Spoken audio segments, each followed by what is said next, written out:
Nuovi farmaci mi diceva, c'è qualche cosa? Ma guardi, ci sono i monoclonali. Allora, dunque, qui però devo fare riferimento a quello che i dati riportati dall'FDA su due trials, che sono quelli di Eli Sì, ho Lilly. letto.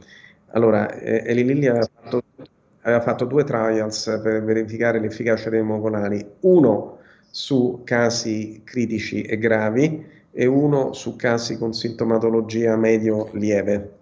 Va bene? Allora, il trial sui casi gravi è fallito, Porca nel miseria. senso che si è dimostrato che la somministrazione dei monoclonali non aveva nessun effetto benefico, anzi in alcuni casi peggiorava il decorso. Va Chiarissimo. bene? Sui casi medio gravi, lievi, se dato in tempo, aveva un effetto, diciamo, migliorativo abbastanza importante.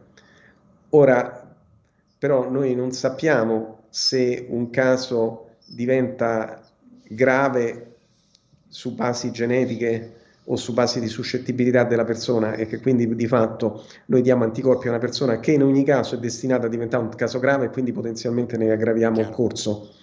Non so se Chiarissimo. Chiarissimo. non so se è una Anti-intuitivo, ma situazione chiarissimo. Sì, sì, sì. che è una situazione che diciamo merita un po' di riflessione questa dei monoclonali.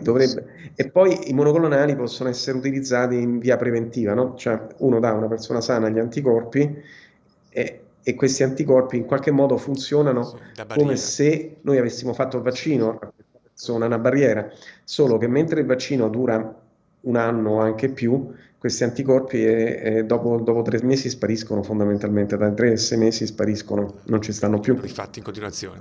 Vanno rifatti, è chiaro questo. Allora, questo che cosa si traduce poi alla fine? Si traduce in un grande aumentata spesa per il sistema sanitario e bisogna vedere se i benefici effettivamente sono tangibili e sono reali, Chiarissimo.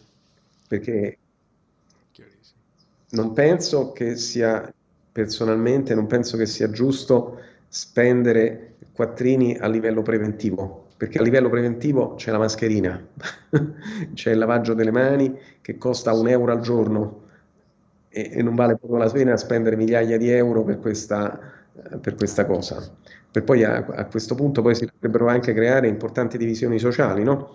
Perché c'è chi si va a comprare anticorpo monoclonale e si protegge e di fatto che fa? Non usa la mascherina, che Sì. fa cioè poi creiamo classi di persone in base alla loro capacità di spendere, insomma non penso che sia una No, cosa no, fatta no, è bene, chiarissimo. no? Ha ragione.